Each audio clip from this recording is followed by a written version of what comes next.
A somber start to the new year. Gunfire rings out in Baltimore's first homicide of 2024. Shaken neighbors speak out on the violence as we look into the more than 36 crimes in just a few days. Plus, state lawmakers prepare to go back to work to find solutions to the crime crisis. The 3 issues one expert says they should focus on first. Then there are threats of our first winter storm of the season. Meteorologist Jasmine Lomax breaking down our chances for snow this weekend. Live from WBFF in Baltimore, this is Fox 45 News at 4. This is not acceptable, and we no longer are going to put up with that.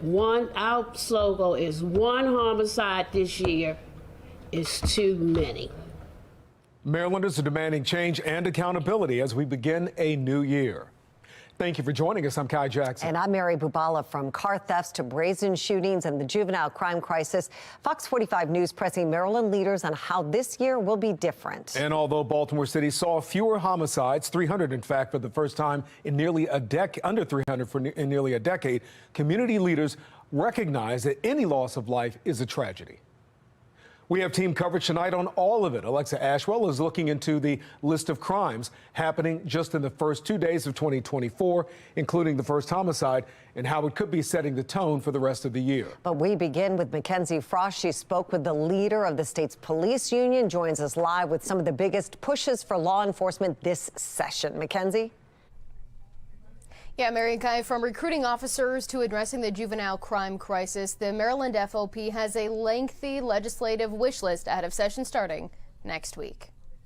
With just days until the first bell of the session rings in Annapolis, the leader of the Maryland Fraternal Order of Police says changing the way law enforcement questions juveniles needs to be a focus for lawmakers. It becomes a court battle, and there's no winners here if you are tied up in court battling over whether or not someone's rights were violated. Clyde Boatwright joins the likes of several other police officers, state's attorneys, arguing the Juvenile Interrogation Act needs to be revisited. The law prevents police from questioning kids without the approval of an attorney, regardless of what the parent might say. Critics argue the law hinders investigations. What is happening with that is it stops that juvenile from getting the services they need because you don't know what problem they actually have if you can't talk to them. But it also stops the victims from getting justice. But supporters of it, like State Senator Jill Carter, argues police can still interview kids if necessary. They're giving misinformation if they're saying they can't talk. Do you think that there are gaps in education around the parameters of this law? No, that's all theater, political theater.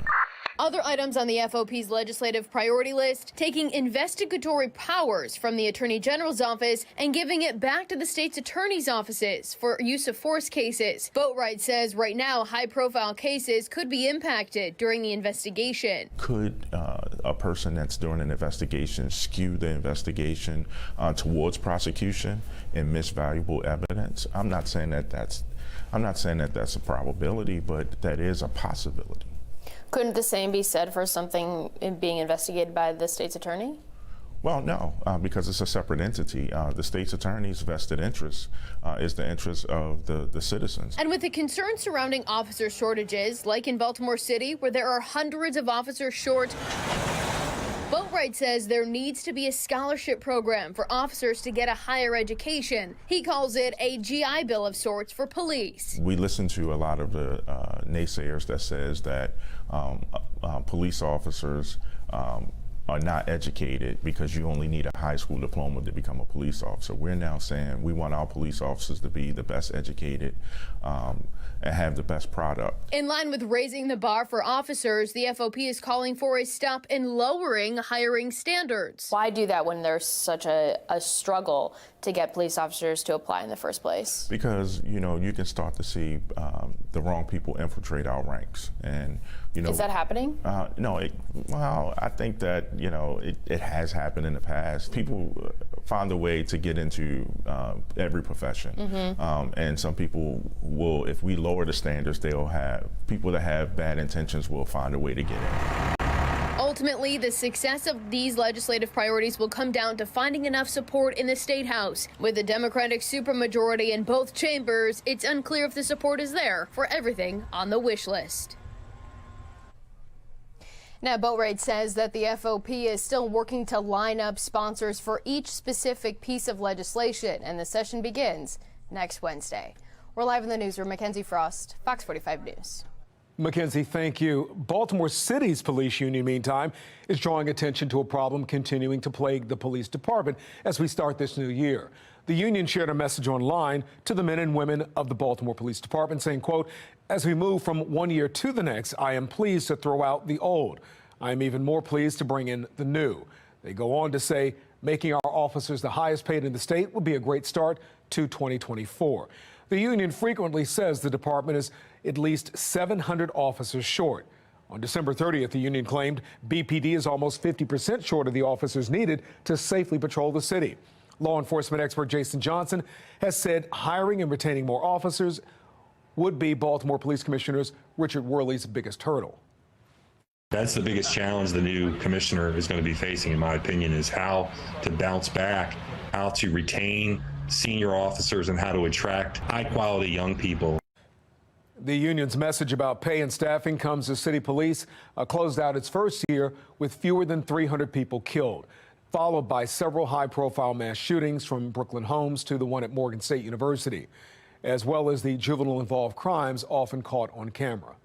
Well, we are just 2 days into the new year, and Baltimore already has had its first homicide, the fatal shooting, one of more than 36 crimes reported across the city so far in 2024. Alexa Ashwell continues our team coverage with exclusive footage from this homicide. Alexa? Yes, Mary, Baltimore police have not yet said what they believe led up to this homicide. Neighbors unfortunately say they're not surprised by this violent start to the new year. Exclusive footage from a neighbor's back alley camera captures the handful of gunshots that police say led to the discovery of a man here on North Bentaloo Street in southwest Baltimore's Lexington neighborhood early this morning. Hours later, leftover crime tape marking the scene. It's a damn shame, that's all I can say. Many neighbors say they recall hearing the gunshots, but were unaware someone had in fact been killed. Baltimore police say officers responded to the neighborhood after receiving a shot spotter alert, and while canvassing the area, found a man who was unresponsive and had been shot. The department not yet saying what they believe led up to the shooting or if they have any leads on a suspect. Just too many guns, too many murders. This homicide marks Baltimore's first homicide of 2024 and is one of more than 36 crimes that have been reported across the city just days into the new year. There have been at least 3 non-fatal shootings, including most recently a 26-year-old who was shot on South Calverton Road just a few blocks from the homicide. Another case in the city's Central District. Police say a woman was shot multiple times, including in the face, by her boyfriend in this parking garage on East Baltimore Street. The 30-year-old suspect was taken into custody. The city also tallying at least 16 aggravated assaults and about the same number of larcenies, according to online city statistics. That's unreal. That's unreal. How do people feel safe, especially people my age group? The violence and fear spilling into 2024. Baltimore police have not yet confirmed the age or identity of this victim. Anyone with any information on this case is asked to call Baltimore police. Alexa Ashwell, Fox 45 News. Alexa, thank you. Well, as we head into the new year, Baltimore police are still trying to hunt down suspects from a number of incidents caught on camera across the city. One example from early December, security cameras caught this man just before and after a shooting on Edmondson Avenue. In the video, the man in the black coat and jeans was seen walking towards the spot where the shooting happened, then ran back past the camera just after the shots were fired. Other cases go even farther back. These men are persons of interest. They're hard to see, but they are persons of interest in a murder from 2022. The pictures taken near a highway off-ramp where a man was found dead in his car. And while the photos have not helped solve the case or the crime, experts say it is always better when they can catch criminals on camera. The way they talk, the way they walk, the way they dig in their nose, how they hold their hands, their facial expressions, physical expressions, there are a lot of different ways that folk remember people, not just what they look like or what they do, how they act, the mannerisms. Police have made progress with another pair of crimes caught on camera. In late November, 2 people were carjacked in separate incidents at the Mount Washington Pediatric Hospital. Police say they have made an arrest in that second carjacking, but they're not sure if the suspect they have is the same person as the person of interest in this photo captured by security cameras. Those carjackings still under investigation. And that brings us to our question of the day. Do you feel safe in your neighborhood at the start of the new year? The poll just opened. To make your voice heard, head to foxbaltimore.com/vote. A man convicted of raping or sexually assaulting 3 Towson students is sentenced to 60 years in prison. Last February, 28-year-old Quantiz Davis threatened the group of women at gunpoint near the Towson Circle. Davis then forced them into an alley and sexually assaulted them. He pleaded guilty to that crime in September. On top of his prison sentence, Davis will now be on the sex offender registry list for the rest of his life. Making headlines, Harvard University President Claudine Gay is stepping down. Gay's resignation comes after allegations of plagiarism against her and criticism of her following her testimony at a congressional hearing on anti-Semitism last month. Gay is the second Ivy League president to resign following the December hearing. She had only served as Harvard's president for 6 months, the shortest presidency since the institution's founding. Well, we're tracking our next weather maker that could bring snow, believe it or not, for the first time this year. Look at that. Right? How about that? That's faux snow. It's faux snow, faux show. Oh, I like it. I think it is. Let's bring in meteorologist Jasmine Lomax for her take on this. Yeah, I mean, we certainly have the chance for real snow, and it's looking likely that parts of our state are in for some winter weather this weekend. Other parts only dealing with rain, but until that happens, a couple of nice and dry days. It's pretty quiet right now around the state with temperatures in the 40s, plenty of sunshine. Tomorrow, the low 50s, but notice how our temperatures gradually start to drop through Friday. We're only looking at the low 40s, and then to follow, we have that next weather maker. So we're looking at the chance for a rain and snow mix around the Baltimore area. We'll mainly see rain east of I-95, but by Sunday, it's back to a mostly dry pattern. Coming up, we'll have a closer look at the timing of the rain and snow potential in my Weather Authority forecast. Back to you. Jasmine, thank you. You can put the power of the Weather Authority Storm Center in your hands by downloading the free WBFF Weather Authority app for your smartphone. Use our powerful Doppler radar to follow storms to your street. Go to your app store and search WBFF to get started. Well, coming up after the break, the Ravens have their eyes on the prize after a huge New Year's Eve victory over the Miami Dolphins. Morgan Atson breaking down what's ahead and how the team is preparing for the playoffs. After 7 years of Project Baltimore investigations, the work is far from over. We take a look at some of the largest issues they're reporting exposed in 2023.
Fox 45 News, winner of 16 2022 Regional Emmy Awards, more than all other Baltimore news stations combined.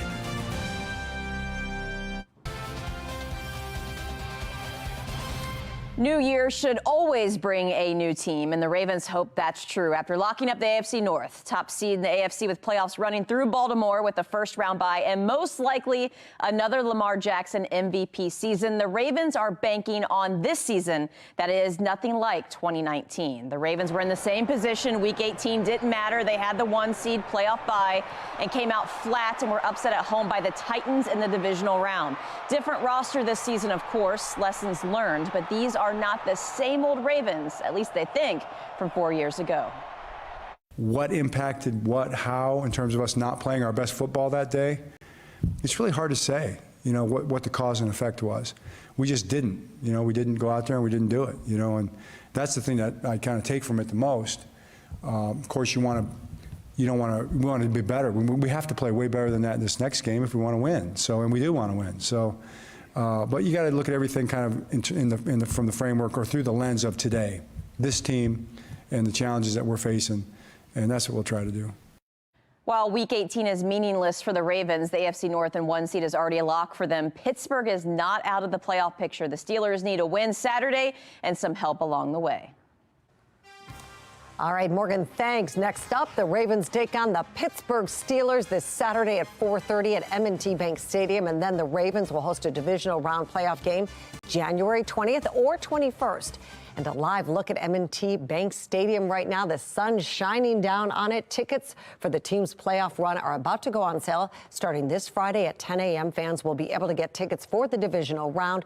That game taking place on either the 20th or 21st, as I said. To get your tickets, head to BaltimoreRavens.com/playoff tickets. Well, many of you are taking to Twitter or X to share your excitement. Noah writing, "Kings of the NFL, don't get it twisted." Another user writing, "We just wanted it a whole lot more. Nobody wants it more than Baltimore." And one more saying, "I wonder where those Lamar can't throw haters are these days." There were a few of them last year for sure. And many of you are sharing your purple pride with us. On the left, Adrian sent us this awesome picture of Alistair wearing his Ravens gear to school. In the middle, Tiara sharing this picture of baby G repping his purple after the win. He's so cute. And on the right, Tony sent us this picture from the game on Sunday. Way to represent. Well, we want to see how you're celebrating the big win and getting ready for this weekend against the Steelers. Scan that QR code right there on your screen. It'll take you to FOX45.com where you can upload your pictures and your videos. It is all powered by StackLove. Well, we are tracking our next weather maker that could bring some snow to our region for the first time this year. Let's bring in meteorologist Jasmine Lomax with what we can expect this weekend and if it will impact the Ravens game. Jasmine? Thanks, Mary. There certainly is the chance for some impacts. We are looking at widespread precipitation around the state, but depending on where you are, that may be rain or it may be snow. Some could even see a mix, but until that, a nice and quiet pattern over the next couple days. We've been enjoying plenty of sunshine today. Current temperatures are at 44 over Baltimore, a little bit breezy. Around the state, temperatures are in the 40s with plenty of sunshine around much of the state. Cooler with more clouds for western Maryland, where we have temperatures in the 20s and 30s, but all around it is nice and quiet. There's really not much to see on the HD radar. We have high pressure keeping us dry, and we are going to stay that way over the next several days. So if you have any preparations to do before this winter weather maker arrives, you've got a couple days to get them done. First, tonight our temperatures will drop to the 20s and the 30s for a freezing start to the day tomorrow. Then by the afternoon, temperatures stay above average. We're looking at highs in the upper 40s and low 50s. Then temperatures will be in the mid 40s on Thursday. After that, we're only talking the low 40s on Friday. So a gradual falling trend with those temperatures, all in preparation for the weather maker on Saturday. So notice on the future scan, we'll start off tomorrow morning with cloudy skies. Then by the afternoon, still keeping the clouds, but we stay nice and dry. As we head into Thursday, once again, waking up to mostly dry weather. There's the chance for a few snow showers far west, but the rest of us stay dry as we head into the afternoon. Then as we make our way into Friday, talking about sunshine to start, that's before clouds move in, and it's all before our next weather maker, which leads to impacts starting Saturday morning. We're looking at a few spotty snow showers, but notice by the afternoon how we see that increase in coverage. We're mainly talking snow for areas to the north and to the west of I-95, and then for areas east and south, we're looking at mostly rain. Now along I-95, we could have that rain and snow mix, but eventually it all transitions into rain. It will taper by Sunday morning. So the best chance for precipitation is going to come on Saturday. We stay mostly dry on Sunday and on Monday. And then Tuesday, another weather maker will bring rain with our temperatures staying well above average. 31 for the low temperature tonight with a few passing clouds. Then tomorrow, expect a mix of sunshine and clouds as our temperatures reach 49, keeping us above average. But again, we have that falling trend through the weekend. 46 for the high on Thursday, then 42 on Friday. After that, temperatures around 40 on Saturday. We are weather alert, so make sure that you have multiple ways of receiving any alerts that are issued. 43 and mostly dry on Sunday, but we still could be dealing with some leftover snow. After that, temperatures will be on the rise, 45 on Monday, then 52 with the next round of rain on Tuesday. Back to you. Jasmine, thank you. We'll go to bed with us Saturday night. Wake up with us on Sunday morning as this next weather maker moves through our area. Our team of meteorologists will be tracking the storm all weekend long and letting you know what you need to do to be prepared. A body found near a state park in Baltimore County. What we're learning about the police investigation tonight. Plus, the conflict in the Middle East continues as South African officials make claims of genocide in Israel. The case in question is calls for a ceasefire grow louder.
Police in Baltimore County say homicide detectives have opened an investigation after a man's body was found near Gunpowder Falls State Park in Perry Hall.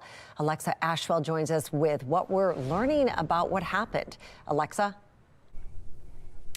Yes, Mary, Baltimore County police say this man had obvious signs of trauma, but they're waiting on the result of this autopsy before labeling it a homicide. In the meantime, take a listen to a portion of this 911 audio. Caller saying it's a body in a ditch and that they are 10-7, hands pale, and head bloody, bag next to him. Now, that audio from police dispatch. According to county police, a passerby noticed a man lying in the ditch off Bel Air Road near Gunpowder State Falls Park and called 911 just before 8:30 in the morning on New Year's Day. Once on scene, officers located the body, confirmed the man was in fact deceased, and say he had obvious signs of trauma. We're told an autopsy is being performed to determine a cause and manner of death. If this case, in fact, is labeled a homicide, it will be Baltimore County's first of 2024. Investigators have not yet released this man's identity. Alexa Ashwell, Fox 45 News. Alexa, thank you. And as we begin a new year, Baltimore County executive is laying out his top priorities. Fox 45's Patrice Sanders spoke to Executive Johnny Olszewski about his hopes for 2024. The new year is here, which brings new opportunities to tackle some of the issues our communities are facing. As part of our Your Voice series, Baltimore County Executive Johnny Olszewski spoke with us about his priorities for 2024.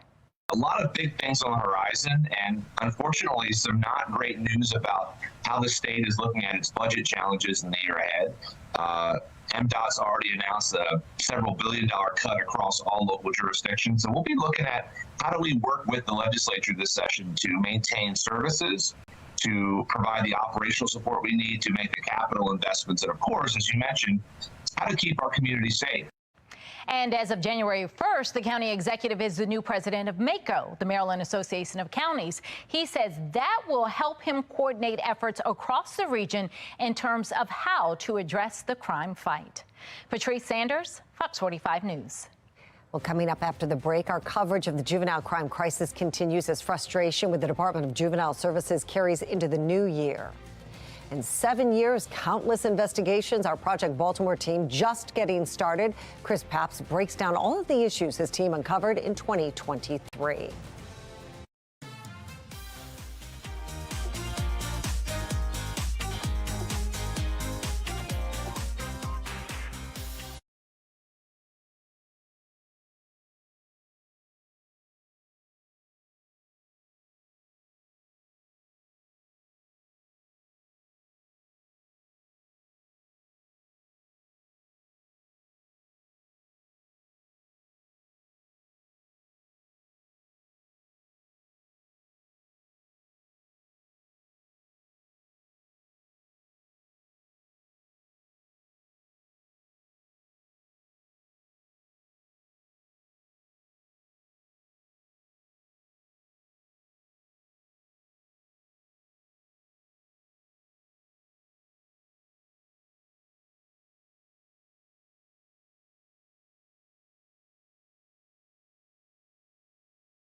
Secretary Schiraldi, I would really love to see your data. Absolutely. Because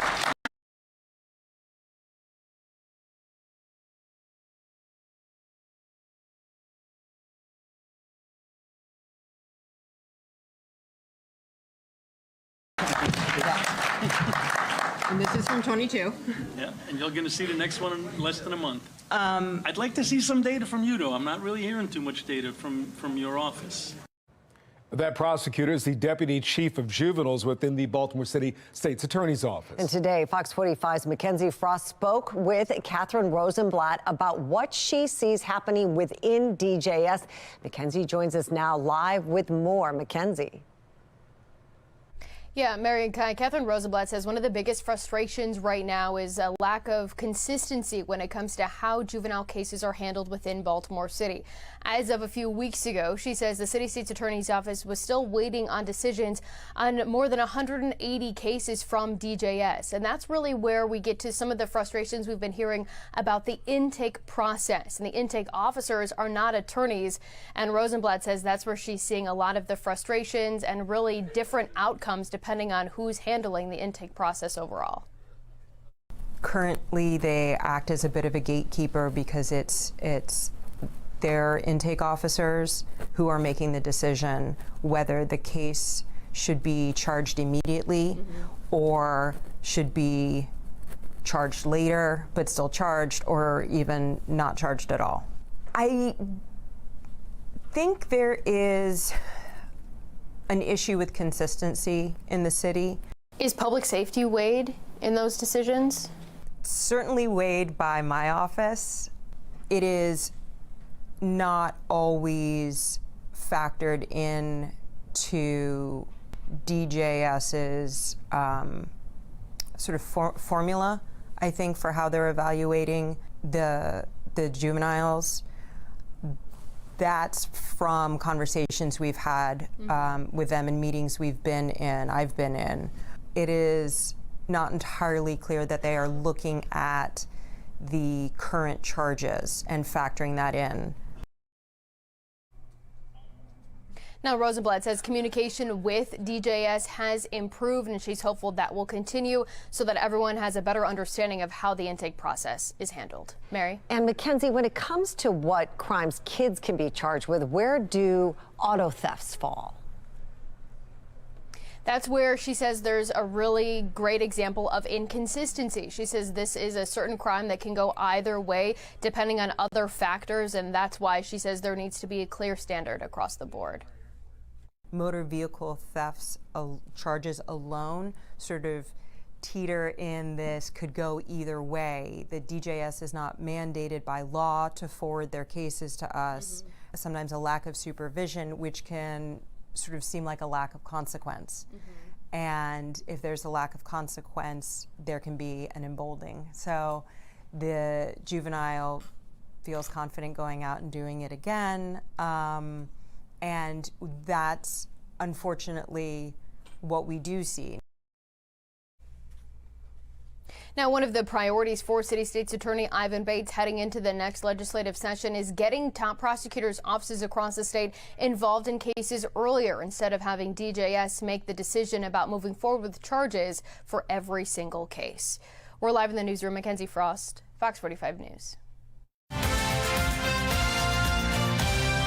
2024 marks 7 years since Project Baltimore first launched, with a commitment to investigating Maryland public schools and ensuring parents and taxpayers know what's happening in the classroom with their tax dollars. As we enter a new year, Chris Papp shows us some of the stunning issues our Project Baltimore team uncovered in 2023.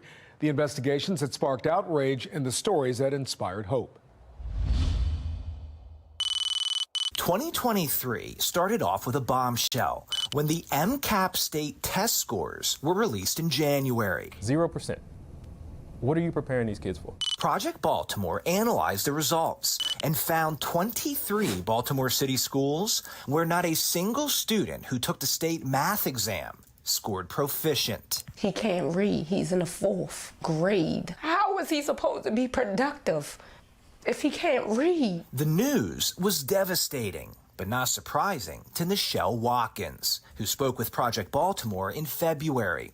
Her son attended Johnston Square Elementary, one of the schools on the list of 23. Look around. I'm in public housing. I can't afford no $1,000 tutor from Sylvan, but that's what he needs, a tutor. Watkins' plea inspired members of the community to come forward. As high as offering to help tutor her son. Go to the back of your book. Sylvan Learning also took note. What are we doing after we did 7 times 3? And launched a first-of-its-kind summer learning program in the city at no cost to the students. But it's what happened next that sent shockwaves through the state. And it's dishonest. It's hiding the ball. It's hiding the truth from parents. Shortly after we reported on the MCAP results, the Maryland State Department of Education took the state test scores off its website and heavily redacted them. A move that kept parents from seeing exactly how poorly some schools were performing. The state claimed it was using enhanced de-identification to protect student privacy. But when we first tried to speak with State Superintendent Mohammed Chaudhry, he walked away. Mr. Chaudhry, Chris Papps with FOX45. Can we ask you a couple questions about your department removing test scores from the website? And locked himself behind a door. Sir, your statement said that you value the media and you want to talk to the media. Sir? The move sparked outrage, but that would not be the last time the state superintendent would come under fire. There cannot continue to be scandal after scandal after scandal. In August, Project Baltimore found Chaudhry had used a secondary email account to conduct state business, and that his state-issued cell phone was set to automatically delete text messages after 30 days. Oh, he's got, redacted emails and a burner account? I mean, to me, this is fireable. To me, Annapolis state legislators should be concerned about this. With many calling for his resignation, our final investigation into the state superintendent proved to be the tipping point. Mr. Superintendent, have you ever used the Signal application and commission of your job? I have no comment. Thank you much. Appreciate it. For my job? Well, in September, Project Baltimore exposed how Chaudhry was using an encrypted messaging app called Signal to conduct state business, which he initially denied. Some of his messages contained expletives and unprofessional language that seemed to berate employees. As well as 9 days after that report, Maryland's highest-ranking public education official announced his resignation. That very same month, Project Baltimore reported on another fall from grace. Baltimore City Schools police detective, an 8-time state champion football coach, Lawrence Smith, Want to say something to your players, Coach? was indicted on federal charges of overtime fraud and tax violations. The indictment alleges, in part, what Project Baltimore first reported 9 months earlier in January, that Smith was logging overtime hours when he appeared to be somewhere else. We found several possible examples, including Facebook Live videos that appear to show Smith driving a boat on the Chesapeake Bay or coaching football, even on vacation, when his overtime forms said he was working. Think you should say something, though, to your players? That court case was not the only one to make headlines in 2023. After Project Baltimore reported on a wrongful termination lawsuit involving the Baltimore County Schools superintendent and other high-ranking officials. It is my intention to work together with you, the community, to get back to the top of the state and the nation. Dr. Miriam Rogers took over in July as Baltimore County's 4th superintendent in 6 years. Days before the school board hired her at $310,000 a year, news broke that Rogers was mentioned in a wrongful termination lawsuit by the district's former chief human resources officer. The lawsuit, which includes allegations of nepotism, is still pending. Hey! But among the scandals, we also found stories that inspired, like Salem Avenue Elementary, the poorest school in Washington County, Maryland. At Salem, 100% of the students live in poverty. Yet this school outperforms nearly half of all the elementary schools in the state. Every year before school starts, teachers from Salem hit the streets for what's known as the Blitz, knocking on their students' doors. Nice to see you. I'm Mrs. Adams. How are you? We educate all of our kids, no matter who they are, where they're from, what their circumstances are. Our goal is to be a community that values lifting each other up. The Blitz gives teachers insight into their students' lives.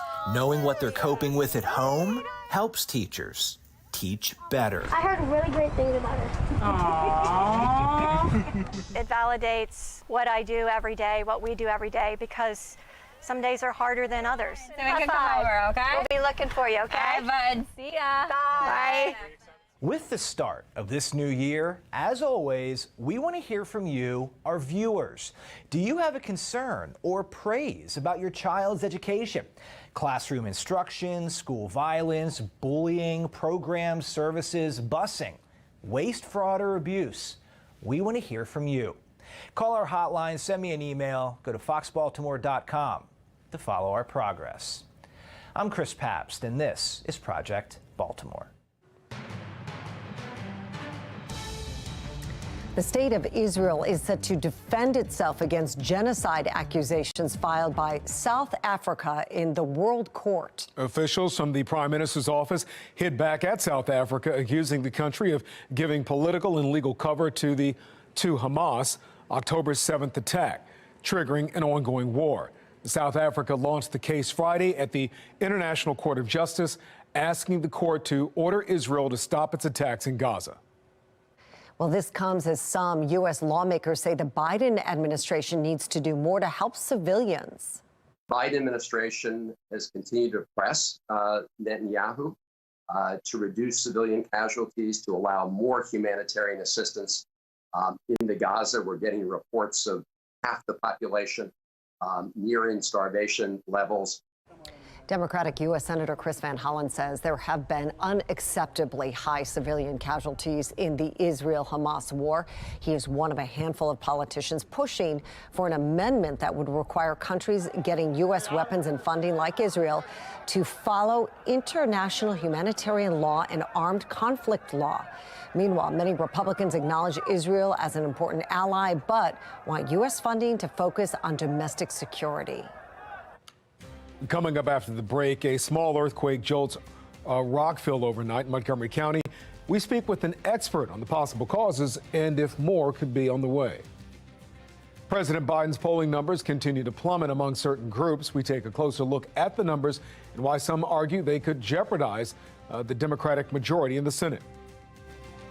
And we're getting ready for a slight rise in temperatures. Tomorrow will stay above average, but we have a falling trend through the weekend, and it's followed by a winter weather maker. I'll let you know the timing and where we could see snow in my Weather Authority forecast.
This morning, a 2.3 magnitude earthquake jolted the Rockville area. It happened around 1 o'clock this morning, and luckily no one was hurt.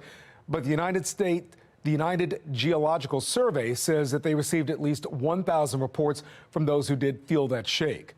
Dr. Tom Pratt, a research seismologist with the USGS, joins us right now live and weighs in on this. Thank you for joining us. Oh, thank you. So this isn't uncommon for Maryland to have earthquakes, as you, of course, know. What do you think happened here? Well, it's just a small earthquake. We get a lot of these in the eastern U.S. We get dozens a year in the eastern U.S. This one happened to be under Rockville, Maryland, but we recently had one under southern New Hampshire. We've had a bunch in North Carolina, et cetera. So these are not uncommon. Dr. Pratt, we've often heard of these tectonic plates that are beneath the Earth's surface that cause these. Is that the case here with this region of Maryland? Well, these earthquakes in the eastern U.S. are a bit of a mystery because we're not at a plate boundary. The nearest plate boundary is actually the mid-ocean ridge in the middle of the Atlantic. So it's a little bit of a scientific question as to why we're getting earthquakes triggered within an interior plate like this. Yet they do happen occasionally, and some large ones have happened. Like in 1886, we had a magnitude 7 earthquake in Charleston, South Carolina, for example. So these things do happen. We really don't have a great explanation for why they happen, but they do. I remember that last one we had that had a little bit of significance. My daughters were younger. I know there was some damage to the Washington Monument, the National Cathedral in D.C.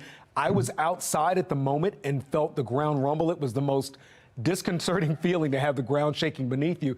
Is there any way for society as a whole, we're not in San Francisco, obviously, but is there any way for society in this area to really prepare for this, Dr. Pratt, in any meaningful way, or no?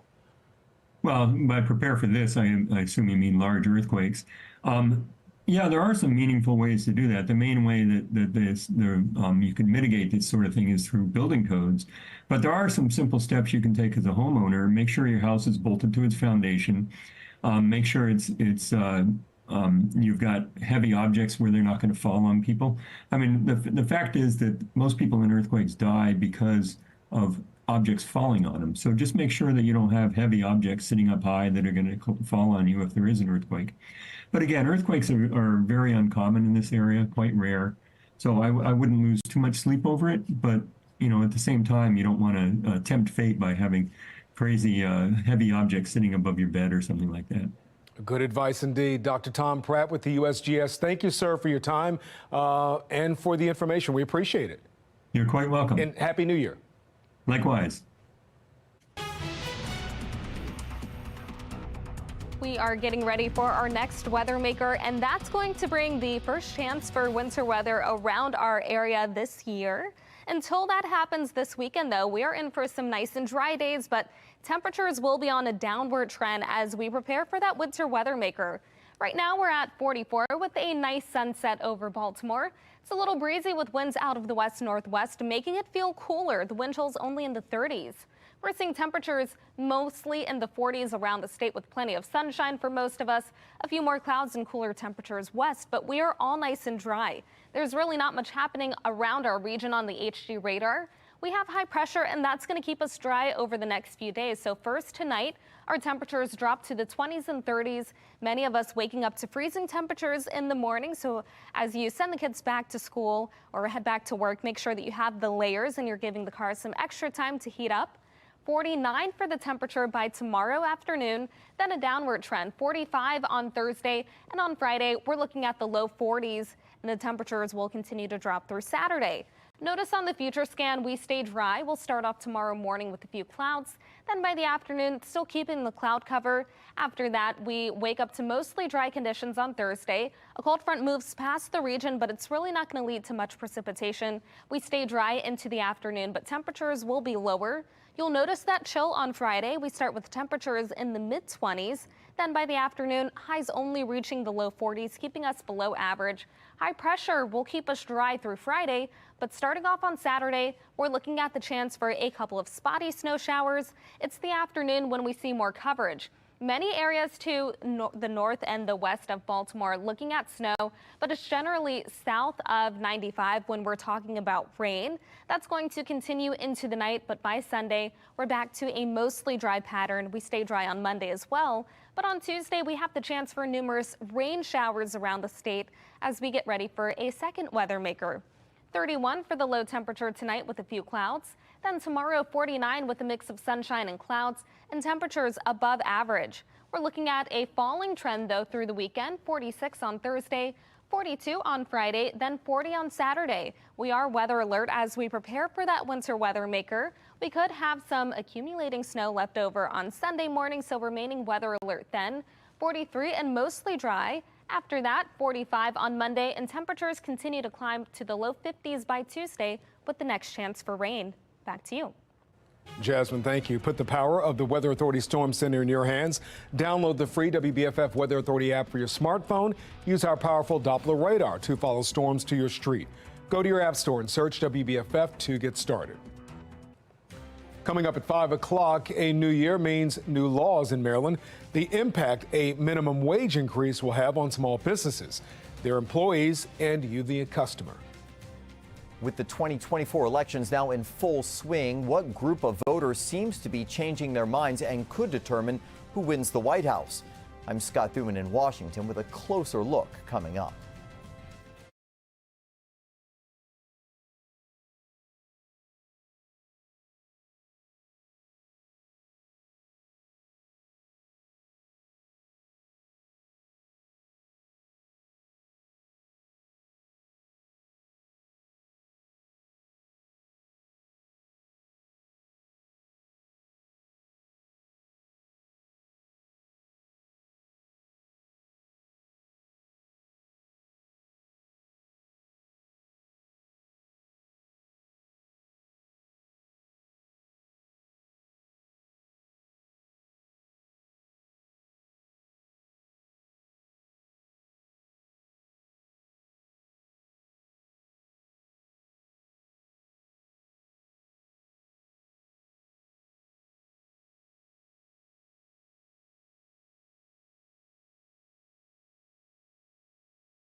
The first votes in the presidential election are just 2 weeks away as Iowans kick off their 2024 caucuses. And a national shift in supporting among several groups of voters is causing concern at the White House. Sinclair's chief political correspondent Scott Thuman shows us why.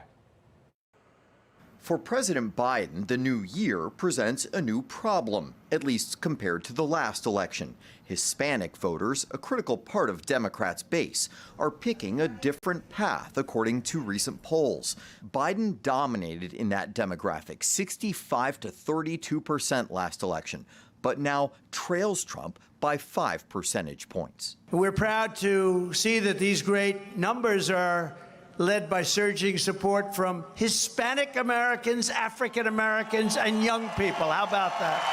Biden will have to hope that many of the Hispanic voters, possibly 20%, who currently support a third-party candidate, will in the end switch back to him. We created 13.5 million jobs, and about 4 million of those jobs are Latinos. That, however, as immigration issues continue to plague the White House and cities inundated with new residents. We desperately need decompression in Chicago. We've got 30,000 migrants. We simply can't handle anymore. We're not equipped for it. I'm a Democrat, but I'll say the Biden administration has absolutely dropped the ball. I'm not going to let them off the hook. But Democrats insist in a two-man race, despite dropping support in young and black voters, too.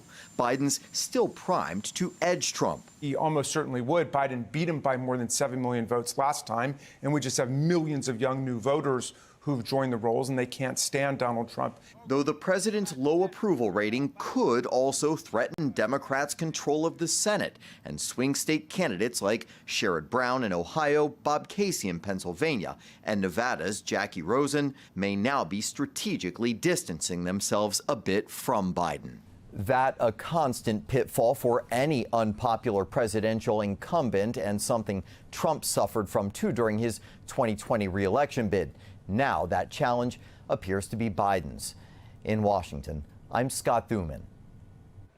Well, coming up on Fox 45 News at 5 o'clock, dozens of crimes just 2 days into 2024. All right, residents say they're not surprised violence is happening in the new year. And will Annapolis keep you safe? The work lawmakers have to do to tackle crime in Baltimore as police representatives demand change.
We are just 2 days into the year, and 2024 is off to a violent start. A closer look at this year's first homicide, as police say dozens of crimes have already happened. The state lawmakers are gearing up to go back to work next week. The top priorities the state police union says Annapolis should focus on. And our next weather maker will bring snow to the region this weekend. I'll let you know the timing and where to expect the snow coming up. Live from WBFF in Baltimore, this is Fox 45 News at 5. As we enter into a new year, many of the same problems are continuing to plague Baltimore. Just 2 days into 2024, police say there have already been more than 36 crimes committed in the city. During a vigil yesterday for more than 250 people killed in the city last year, residents expressed concern and frustration with crime and called on city and state leaders to take stronger action to hold criminals accountable. With that pain, we have to become diligent and fight. We can't be quiet. We can't go into our small corners of our homes and suffer quietly. That pain is there for a reason. It is to make us angry. This is not acceptable, and we no longer are going to put up with that. Our slogan is one homicide this year is too many. Good evening, everybody. I'm Mary Bubala. And I'm Kai Jackson. Thank you for staying with Fox 45. Well, tonight we have team coverage of Baltimore's crime response. Fox 45's Mackenzie Frost breaking down the major goals top of mind for the state's FOP ahead of this year's legislative session. But we begin with Alexa Ashwell, who has more on the first homicide of 2024 and other crimes being committed. Alexa. Yes, Baltimore police have not yet said what they believe led up to this homicide. Neighbors unfortunately say they're not surprised by this violent start to the new year. Exclusive footage from a neighbor's back alley camera captures the handful of gunshots that police say led to the discovery of a man here on North Bentaloo Street in southwest Baltimore's Lexington neighborhood early this morning. Hours later, leftover crime tape marking the scene. It's a damn shame, that's all I can say. Many neighbors say they recall hearing the gunshots, but were unaware someone had in fact been killed. Baltimore police say officers responded to the neighborhood after receiving a shot spotter alert, and while canvassing the area, found a man who was unresponsive and had been shot. The department not yet saying what they believe led up to the shooting or if they have any leads on a suspect. Just too many guns, too many murders. This homicide marks Baltimore's first homicide of 2024 and is one of more than 36 crimes that have been reported across the city just days into the new year. There have been at least 3 non-fatal shootings, including most recently a 26-year-old who was shot on South Calverton Road just a few blocks from the homicide. Another case in the city's Central District. Police say a woman was shot multiple times, including in the face by her boyfriend in this parking garage on East Baltimore Street. The 30-year-old suspect was taken into custody. The city also tallying at least 16 aggravated assaults and about the same number of larcenies, according to online city statistics. That's unreal. That's unreal. How do people feel safe, especially people my age group? The violence and fear spilling into 2024. Baltimore police have not yet released this victim's age or identity. Anyone with any information on the case is asked to call police. Alexa Ashwell, Fox 45 News. Alexa, thank you. Now, later this hour, Baltimore police struggling to close cases even when they have pictures of suspects. Keith Daniels will look into the problems that they're facing turning evidence into arrests. Well, the state's police union laying out its legislative goals ahead of the 2024 session in Annapolis next week. Fox 45's Mackenzie Frost spoke with the leaders of the state FOP and joins us with some of the biggest pushes law enforcement has for state lawmakers. Mackenzie? Yeah, Kai and Mary, from recruiting officers to addressing the juvenile crime crisis, the Maryland FOP has a lengthy legislative wish list for lawmakers when they return to Annapolis next week. With just days until the first bell of the session rings in Annapolis, the leader of the Maryland Fraternal Order of Police says changing the way law enforcement questions juveniles needs to be a focus for lawmakers. It becomes a court battle. and there's no winners here if you are tied up in court battling over whether or not someone's rights were violated. Clyde Boatwright joins the likes of several other police officers, state's attorneys, arguing the Juvenile Interrogation Act needs to be revisited. The law prevents police from questioning kids without the approval of an attorney, regardless of what the parent might say. Critics argue the law hinders investigations. What is happening with that is it stops that juvenile from getting the services they need because you don't know what problem they actually have if you can't talk to them. But it also stops the victims from getting justice. But supporters of it, like State Senator Jill Carter, argues police can still interview kids if necessary. They're giving misinformation if they're saying they can't talk. Do you think that there are gaps in education around the parameters of this law? No, that's all theater, political theater. Other items on the FOP's legislative priority list, taking investigatory powers from the Attorney General's office and giving it back to the state's attorney's offices for use of force cases. Boatwright says right now high-profile cases could be impacted during the investigation. Could a person that's doing an investigation skew the investigation towards prosecution and miss valuable evidence? I'm not saying that that's a probability, but that is a possibility. Couldn't the same be said for something being investigated by the state's attorney?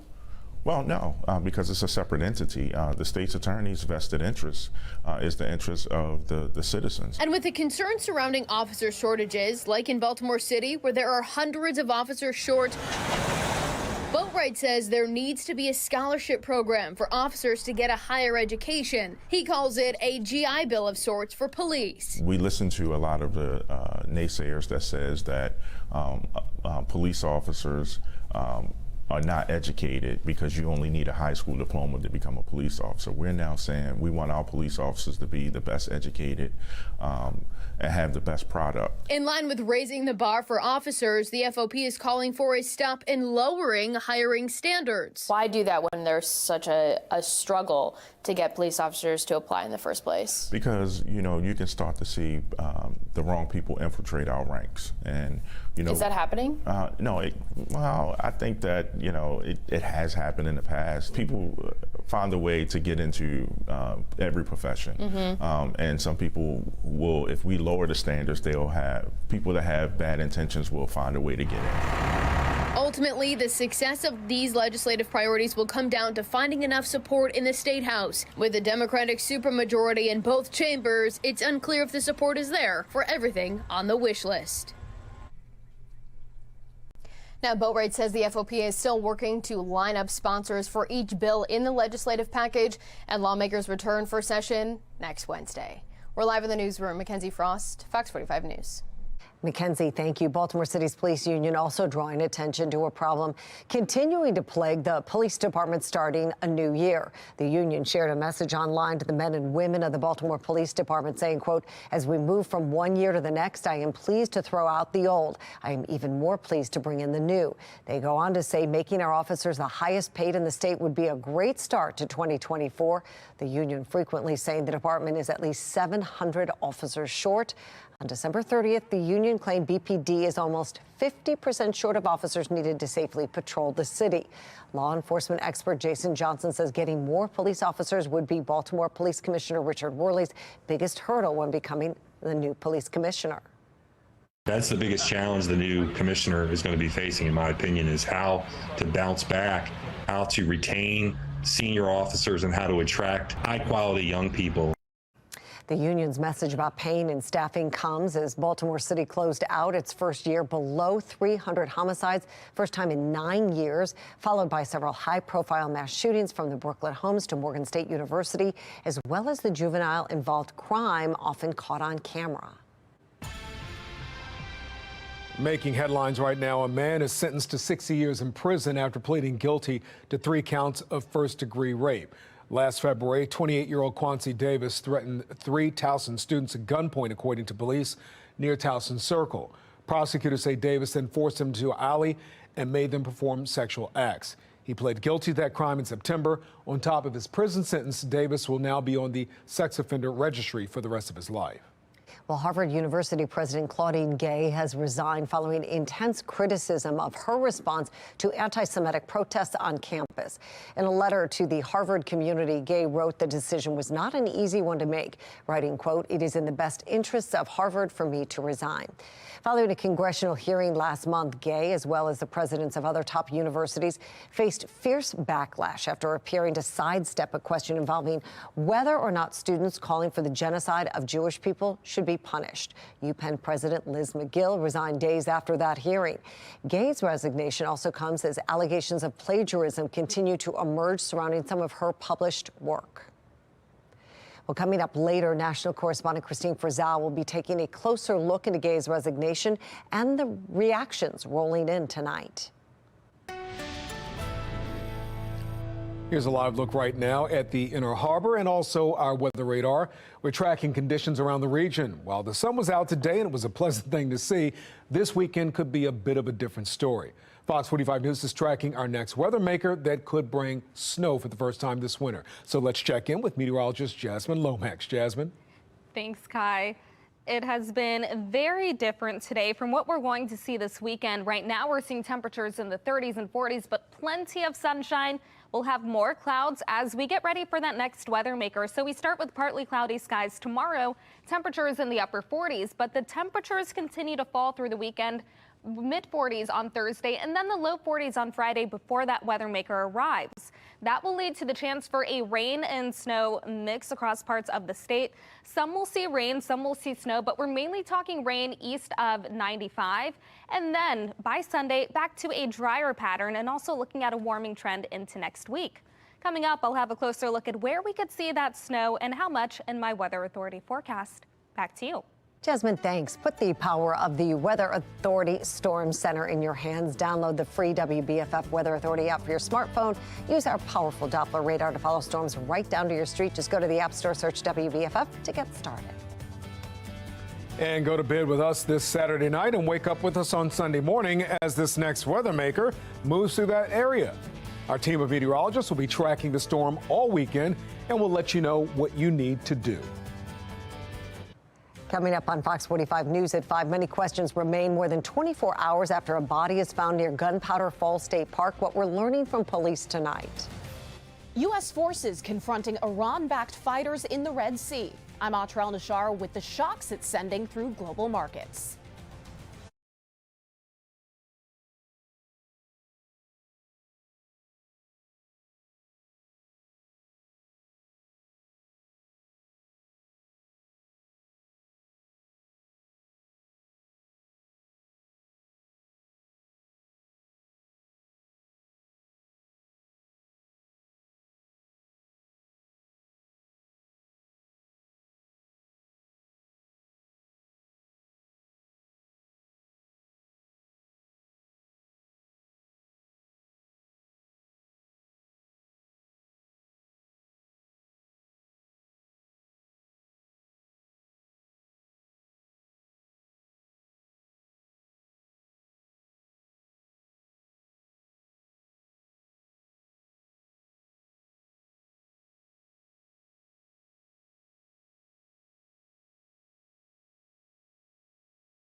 winner of 16 2022 Regional Emmy Awards, more than all other Baltimore news stations combined.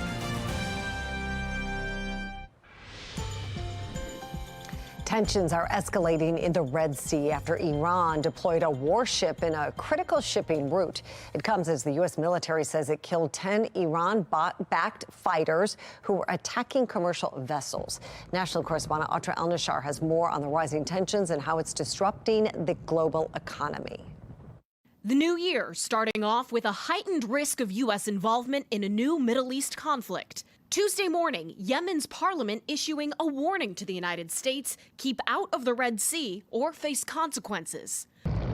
It's in response to U.S. naval forces sinking 3 boats of Iran-backed Houthi fighters U.S. Central Command says were attacking a Maersk shipping vessel on Sunday in the southern Red Sea. Iran quickly deployed this destroyer to the Red Sea, according to state-aligned media. All of this causing Maersk to pause all transits through the Red Sea for the second time in 2 weeks. There is absolutely no way for us to understand why certain ships have been targeted, and therefore it puts the whole fleet into play, basically, because no safe passage could be guaranteed.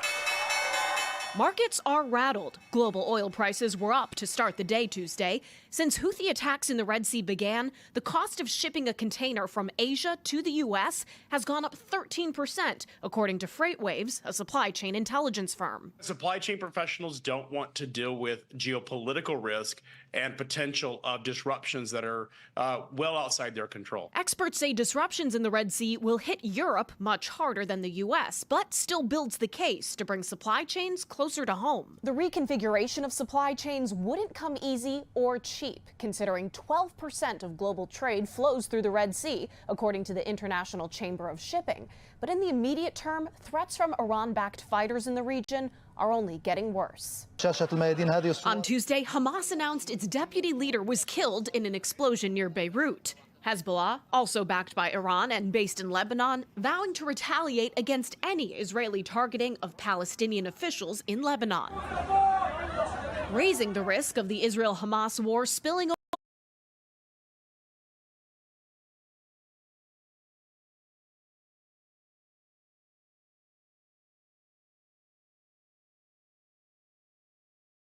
into more of the Middle East, leaving civilians and international commerce in the crosshairs. In Washington, I'm Atra El-Nashar reporting. It's been a nice and quiet day, a little bit cool, especially when we factor in the breezy conditions that we've had. Right now we're at 41 as temperatures continue to fall. We have nice and clear conditions, winds starting to quiet down just a little bit, but the wind chill coming in the upper 30s. We're seeing temperatures in the 30s and 40s across the state. Nice and dry conditions all around our state, but also the region. We have high pressure that's going to work to keep us dry over the next couple days, but a weather maker this weekend is going to lead to our next chance for rain and snow. Tonight we stay dry, though, as our temperatures fall to the 20s and 30s. Expect freezing temperatures as the day begins tomorrow. By the afternoon, our highs will reach the upper 40s, keeping us above average. Then we're looking at 46 on Thursday, and the numbers continue to fall. 42 for the high temperature on Friday. Also notice those low temperatures staying below freezing over the next few days.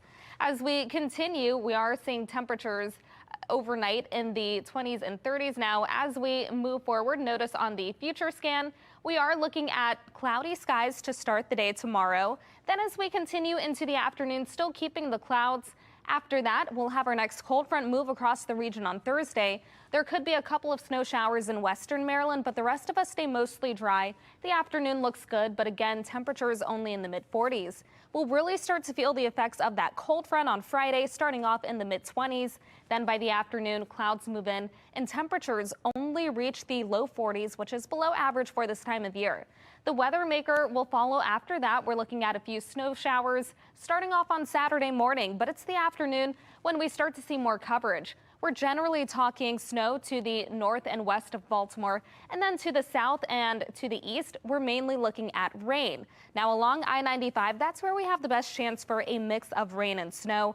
Eventually this all starts to taper, and by daybreak on Sunday, we're talking about a mostly dry forecast, but still some may be left with some accumulation from that snow. So make sure that you are staying weather alert as we head into the weekend. We'll stay dry on Monday, and then on Tuesday, we have the next weather maker leading to rain, with temperatures staying well above freezing. 31 for the low temperature tonight.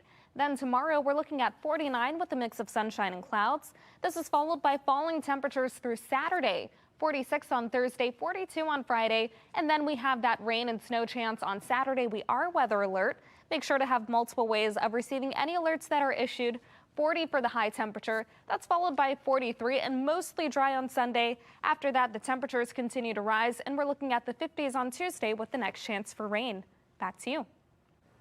Jasmine, thank you. Frustrations with DJS failures and rampant youth crime are leading to calls for change, the action one city prosecutors hoping lawmakers take during the legislative session.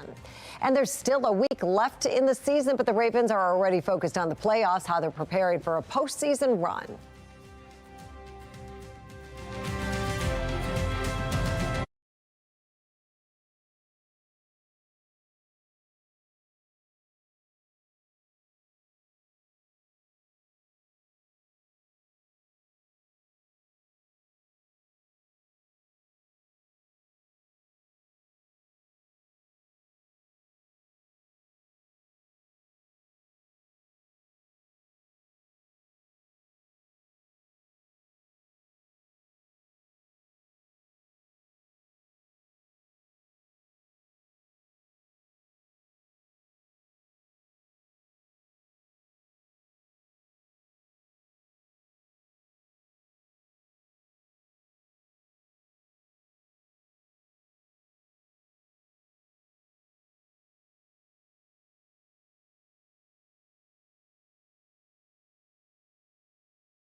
New year should always bring a new team, and the Ravens hope that is true. After locking up the AFC North top seed in the AFC with the playoffs running through Baltimore with the first round bye and most likely another Lamar Jackson MVP season, the Ravens are banking on this 2023 season that is nothing like 2019. The Ravens were in the exact same position. Week 18 didn't matter. They had the 1 seed playoff bye and came out flat and were upset at home by the Titans in the divisional round. Different roster this season, of course, lessons learned. But these are not your same old Ravens from 4 years ago. What impacted what, how, in terms of us not playing our best football that day? It's really hard to say, you know, what the cause and effect was. We just didn't, you know, we didn't go out there and we didn't do it, you know, and that's the thing that I kind of take from it the most. Of course, we want to be better. We have to play way better than that in this next game if we want to win. So, and we do want to win. So, but you got to look at everything kind of from the framework or through the lens of today, this team and the challenges that we're facing, and that's what we'll try to do. Week 18 is meaningless for the Ravens. The AFC North and the 1 seed is a lock for them, but Pittsburgh is not out of the playoff picture. The Steelers need a win on Saturday and also some help along the weekend. And you are taking a live look at M&T Bank Stadium, where, as Morgan mentioned, the Ravens will take on the Steelers this Saturday at 4:30. After that, the team is headed to the playoffs. On Fox 45 Morning News today, we spoke with crisis leadership expert Rob Weinhold about the different responsibilities that players and coaches will have as they move forward. I was very fortunate in the mid-90s to have some one-on-one time with Art Modell, and I was asking him, we were talking about leadership, and he said great football coaches know how to teach, motivate, empower, communicate, and also hold people accountable. I think John Harbaugh has done a great job this year, and one of the key ingredients that I've seen, particularly when I work with corporate teams, and I see this in the Ravens this year, and that is they don't want to let one another down, right? They want to perform at a high level, they want to do well for their coaches and the team, but they're very invested in one another, and I think that's a key ingredient for success. Weinhold also emphasized how important it is that Coach Harbaugh supports his players and the entire Ravens staff. Well, 2024 comes with an increase in the minimum wage, how it will impact small businesses, their workers, and ultimately you, the customer. Suspects caught on camera in 2023 still at large in 2024. The cases Baltimore police have not yet closed as the new year gets underway.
Secretary Schiraldi, I would really love to see your data. Absolutely. Because, and this is from 22. Yeah, and you're going to see the next one in less than a month. I'd like to see some data from you, though. I'm not really hearing too much data from your office. That prosecutor is the deputy chief of juveniles within Baltimore City's state's attorney's office. That's right. And today, Fox 45's Mackenzie Frost spoke with her about what she sees happening within DJS and how she kept her cool, actually, Mackenzie, when he sort of threw the book at her. Mackenzie joins us live now with more on this conversation. Yeah, Mary and Catherine Rosenblatt, that's the woman that you just saw in the video. She says she felt prepared for that town hall, and then we saw what happened after. But really, our conversation today centered on some of the frustrations that she says she's feeling with the current Department of Juvenile Services and really the system overall. And one of the central frustrations, according to Rosenblatt, is the fact that she believes there's a lack of consistency when it comes to how juvenile cases are handled, specifically in Baltimore City. She says right now the intake officers at DJS, who are not attorneys, are the ones making the decisions about where cases go and what happens next. Currently, they act as a bit of a gatekeeper because it's their intake officers who are making the decision whether the case should be charged immediately or should be charged later, but still charged, or even not charged at all. I think there is an issue with consistency in the city. Is public safety weighed in those decisions? Certainly weighed by my office. It is not always factored in to DJS's sort of formula, I think, for how they're evaluating the juveniles.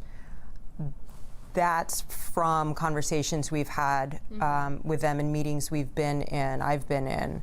It is not entirely clear that they are looking at the current charges and factoring that in. Now, she goes on to say that she believes the communication among agencies, especially with DJS, has improved, and she's hopeful that will continue so that everyone is on the same page and has a better understanding of what happens during that intake process. And Mackenzie, when it comes to what crimes kids can be charged with, where do auto thefts fall in all of it? That's a big question, Mary, especially as we continue to see the number of car thefts rise, and as like we did in 2023. And right now, we know that car thefts is really on the line. According to Rosenblatt, she says that that's really where we're seeing some of the inconsistencies really highlighted. And she says that that's really hindering the consequences for young people if they do commit certain crimes. Motor vehicle thefts charges alone sort of teeter in this could go either way. The DJS is not mandated by law to forward their cases to us. Sometimes a lack of supervision, which can sort of seem like a lack of consequence. And if there's a lack of consequence, there can be an emboldening. So the juvenile feels confident going out and doing it again. And that's unfortunately what we do see. Now, one of the priorities from City State's Attorney Ivan Bates heading into the next legislative session is allowing prosecutors' offices to get involved in certain cases earlier, especially before those decisions are made about whether charges will be filed against a young person. We'll have to wait and see how that priority plays out when lawmakers return next Wednesday. We're live in the newsroom. Mackenzie Frost, Fox 45 News. Mackenzie, thank you. Now, Fox 45 News has heard from more than a dozen top prosecutors across Maryland who say current laws leave their hands tied and allow young people to act without fear of consequences. What we're realizing when we talk to young people is that young people, the juveniles, know there's nothing that we can do. We can't charge them. I mean, essentially, if they are found to have committed the crime, the police just have to drive them home. I mean, that's really all we can do. We can only hope that they'll not listen to just folks like me or my 23 colleagues across the state or the chief prosecutors in our counties, but hopefully they'll listen to their citizens, because their citizens are saying the exact same thing. Enough's enough. Police sharing another perspective on the laws with Fox 45 News, saying they impact their ability to do their everyday jobs. Kids get out of the car, and the minute you stop them and you pull them aside, the first thing they say to you is, "Are you going to call my mother?" Because they know they're not. They know they're underage, and they know they can't get in trouble. It would be like legislature raising the speed limit to 100 miles per hour on interstate highways and then questioning why we're not writing more speeding tickets on the interstate. Well, parents are also demanding change at the state level. In fact, some tell Fox 45 News kids believe they can get away with just about anything. But if we're just going to look at them and say, well, they're too young to know the wrong that they've done, that is not for Baltimore. That is not for Maryland, because kids in this city, in this states, are still committing crime. They're teenagers. They know what they're doing. They know right from wrong. They need to start locking these kids up. They need to change the laws. If you feel your juvenile crime concerns aren't being heard, you can reach out to your lawmakers. House Speaker Adrian Jones and Senate President Bill Ferguson, two of the most powerful voices in Annapolis. Their phone numbers and email addresses are on your screen. New questions tonight surrounding a body discovered in Perry Hall yesterday morning. Police say a man was found on the side of the road near Gunpowder Falls State Park with signs of trauma. The latest incident in Baltimore County comes as Baltimore City Police are providing key updates in a few cases left open-ended from 2023. We have team coverage. Fox 45's Keith Daniels will be giving us a closer look into those new details from City Police. But we begin with Alexa Ashwell and the latest on this investigation out of Baltimore County. Alexa? Yes, Kai Mary, as you mentioned, investigators say this man had obvious signs of trauma, but they are waiting on the results of the autopsy before officially labeling his death a homicide. Take a listen to some of the 911 dispatch audio. Caller saying it's a body in a ditch and that they are 10-7, hands pale, and head bloody, bag next to him. That audio from police dispatch. According to county police, a passerby noticed a man lying in the ditch off Bel Air Road near Gunpowder State Falls Park and called 911 just before 8:30 in the morning on New Year's Day. Once on scene, officers located the body, confirmed the man was in fact deceased, and say he had obvious signs of trauma. We're told an autopsy is being performed to determine a cause and manner of death. If this case is in fact labeled a homicide, it will be the county's first in 2024. Investigators have not yet identified the man. Alexa Ashwell, Fox 45 News. Alexa, thank you. The violence extending over to Baltimore City. Police say they're investigating two early morning incidents, the first happening just after 2 this morning. Officers responded to a shot spotter alert near North Bentaloo Avenue. Police found an unresponsive man with a gunshot wound. He was pronounced dead at the scene. An hour later, officers received reports of a stabbing near Sinclair Lane. At the scene, officers found a woman with several stab wounds. She is expected to be okay. Anybody with information on these incidents asked to call police. Baltimore police are providing an update to a recent carjacking caught on video, one of several high-profile crimes caught on surveillance video in recent months. But others remain unsolved. Fox 45's Keith Daniels has the story. As Baltimore City moves into the new year, suspects from the past year still wanted by police, despite their images being caught on camera. Tonight, 3 notable cases with updates, including the armed carjackings that happened on the parking lot at the Mount Washington Pediatric Hospital on West Rogers Avenue in 2 separate incidents, November 29th and 30th. Look here, police releasing this image of a suspect. And images of this man related to a deadly shooting on Emerson Avenue in early December. A man in black clothing seen moments before the shooting, then running away from the scene after the gunfire. And these 2 individuals wanted in connection with one of the city's murders.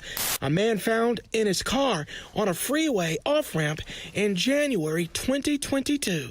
Police releasing images of persons of interest just last month. Clean, crisp, clear images. Ted Golden. It's difficult, but sometimes people do come through. A former Memphis police officer and retired federal narcotics agent on the importance of surveillance video in homicide investigations. Even when images are not as clear as these, Golden says even hard to see images of a suspect help. The way they talk, the way they walk, the way they dig in their nose, how they hold their hands, their facial expressions, physical expressions. There are a lot of different ways that folk remember people, not just what they look like or what they do, how they act, the mannerisms. But tonight, updates. In the Emerson Avenue deadly shooting of a 69-year-old man, police say they've arrested a 28-year-old man in connection with the murder. Regarding the armed carjackings at the Mount Washington Pediatrics Hospital, tonight, police say there's been an arrest in the November 30th incident, but no arrest made in the November 29th case. And they say at this hour, they're unable to confirm if the image of the suspect they released is in fact the person arrested or if it's the image of the suspect who remains on the loose. An incident at the time that left employees rattled. I think it's really scary, and I think it's terrible for somebody to do that when they know that we're here helping people. Meanwhile, the investigation into the search of these two men still ongoing. Keith Daniels, Fox 45 News. Well, the start of the year means several new laws are in effect across Maryland. Telemarketer calls will be more regulated as a new law prohibits sellers from using recorded messages and phone calls without written consent from the person they are calling. Anne Arundel County's plastic bag ban is now in effect, and anyone who wants a paper bag will need to pay 10 cents, and minimum wage across the state now up to $15 an hour from $13.25.